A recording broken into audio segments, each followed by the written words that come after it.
ब्रह्मचर्य का नाश वीर का नाश जीवन का नाश है। ब्रह्मचर्य अगर सही है, आपने किसी तरह इधर उधर, तो ये प्रश्न ही नहीं रहेगा। जिधर दृष्टि डालोगे उधर जय होती चली जाएगी। आजकल के बच्चे नौजवान इसको मनोरंजन समझते हैं और उनको सलाह भी ऐसी मिलती है कि हम जैसे बोल रहे हैं ब्रह्मचर्य के लिए, तो डॉक्टर और आपको जो इधर सांसारिक प्रोत्साहन देने वाले हैं वो आपको सलाह देंगे। हमें तो अंग्रेजी का शब्द नहीं याद है, फ्रस्ट्रेशन। हाँ, यही जो स्टेशन कह रहे हैं गाड़ी स्टेशन से अलग कर दो तो बोले तुम बहुत शांत हो जाओगे और फिर अपने काम में। देखो कैसा उपदेश दिया जा रहा है कि वो, तो ये जो कमियां है ना, ये कोई भूत नहीं है जैसे लोग कहते हैं ना, पता नहीं कौन, ऐसा कुछ नहीं, गंदी आदतें हैं, इन पर संयम लाओ। आप समझ रहे, स्वीकार करते हो हमारी बात कि इसमें आपको संशय है? हाँ, तो आप देखो, हम आज ही सत्संग में बोल रहे थे, हमारे रक्त का स्वभाव है ऐसे, जैसे कट जाए ना तो उसका स्वभाव थोड़ी देर में गाढ़ा होने की कोशिश करेगा। यदि कहीं फ्लो वाली नस कट गई तब तो आपको वहाँ डॉक्टरी की जरूरत है। अगर ऐसे कहीं त्वचा में ऐसे, तो उसका स्वभाव गाढ़ा हो जाना, वो थोड़ी ही देर में वो अपने आप को बांध लेगा, क्योंकि रक्त का एक स्वभाव होता है। अगर वो बाहर किसी तरह भी आया तो ठंडा होकर गाढ़ा हो जाएगा, वो रोक लेगा। इसकी आखिरी परिणति है वीर्य, वो स्वयं से नहीं निकलता, वो इससे भी गाढ़ी वस्तु है, वो घर्षण से निकलता है। अगर आप उसको गर्म न करें चिंतन के द्वारा, क्रिया के द्वारा, तो नहीं निकलेगा। और जब हम उसको, तो फिर वो जीवन को नष्ट, प्राय इस पर बच्चे ध्यान ही नहीं देते कि ये कोई मार्ग भी है। और परिणाम क्या होता है कि फिर वो संसार में, जिसे डिप्रेशन कहते हैं, मानसिक रोग से ग्रसित हो जाते हैं, क्योंकि इसका परिणाम यही है। या तो आपको प्रमाद और आलस्य युक्त होकर समाज से अलग पड़ा रहना पड़ेगा, और या फिर आखिरी कि आत्महत्या कर लें, ऐसी सलाह आपका मन देगा, ऐसी स्थिति में पहुंचा देगा। इसलिए हमें लगता है जब तक ब्याह न हो तब तक ब्रह्मचर्य से रहो, ब्याह भी हो जाए तो संयम से रहे। ये जीवनी शक्ति है, ये किसी के साथ खिलवाड़ नहीं करना चाहिए। पढ़ाई लिखाई वो कैसे तुम्हें बताए, अभी आप छेड़ना मत। जैसे लोग कहते ना, मैं बहुत परेशान हूं, कुछ करता नहीं हूं, ऐसा हो जाता है वैसा हो जाता है, तो आपको हम बता रहे रक्त का स्वभाव है जैसे, तो इसकी आखिरी परिणति है वो वीर।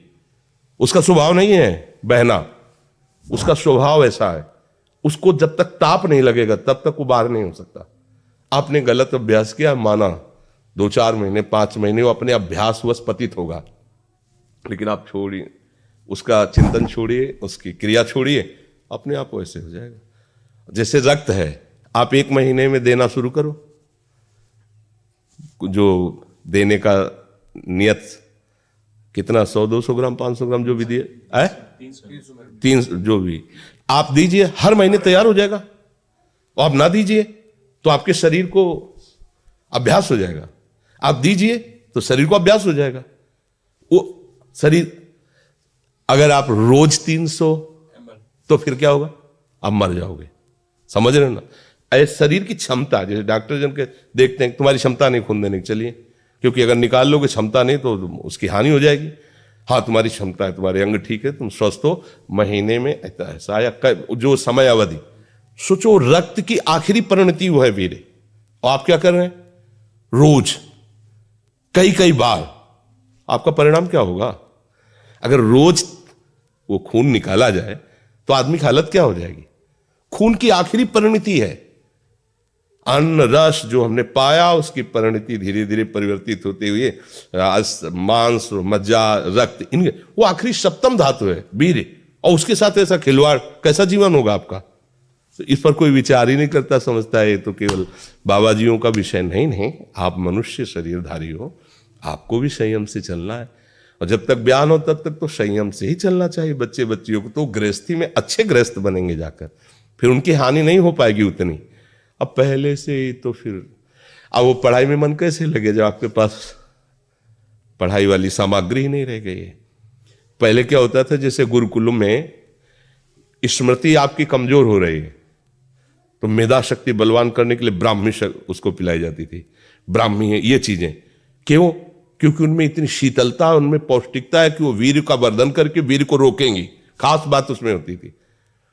अब हम इस बात को ना समझ करके फ्रेंड बनाते हैं और वो विनाश का खेल खेलते हैं जो हमारी सारी सांसारिक और पारमार्थिक दोनों उन्नति का नाश कर देता है। अब उस प्रश्न का क्या होता है? अब उसके लिए क्या सलाह? आप सही ढंग से रहो, अच्छा खाओ पियो, थोड़ा व्यायाम करो, सबके प्रति पवित्र भाव, अभी आप आनंद में आने लगोगे। और जैसी आदतें आजकल हो रही, आनंद वाली तो है नहीं, ये तो पतन वाली ही है। 4 दोस्त मिलते हैं, मदिरा पान करते हैं, गांजा और तो और क्या ड्रग्स फ्रग्स। अब आप बताओ क्या होगा? आप इतना विष डाल रहे हो अपने अंदर, इसलिए विषैली चीजें डाल रहे हो, ऐसी गंदी आदतें डाल, आपका जीवन क्या होगा? कैसा खिलवाड़ किया जा रहा है मनुष्य शरीर से, जबकि ये देव दुर्लभ देही है भगवत प्राप्ति, इसके साथ कैसा?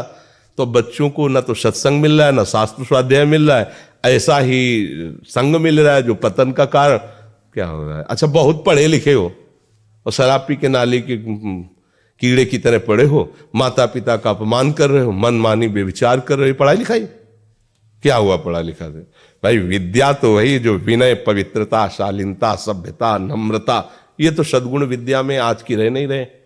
पढ़े लिखे माता पिता को ऐसे डांट देते जैसे कोई नौकर से बात करता है, हम स्वतंत्र हैं। अरे विषयों के गुलाम तू कब स्वतंत्र हो गया? स्वतंत्र तो परम हंसजन होते हैं जिन्होंने इंद्रियों को अब जीत लिया और भगवद आनंद में मस्त हो, वो स्वतंत्र हैं। इंद्रियों के गुलाम तुम स्वतंत्र हो? जो विषय जब चाहता है तुम्हें गिरा, तुम स्वतंत्र हो?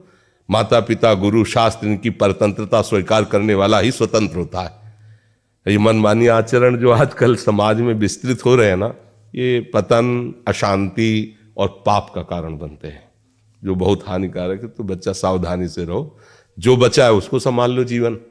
जब से ज्ञान हो जाए तब से अपने को संभाल ले। भाई पूर्व में गलती हो गई, आगे सुधार लेते हैं जी।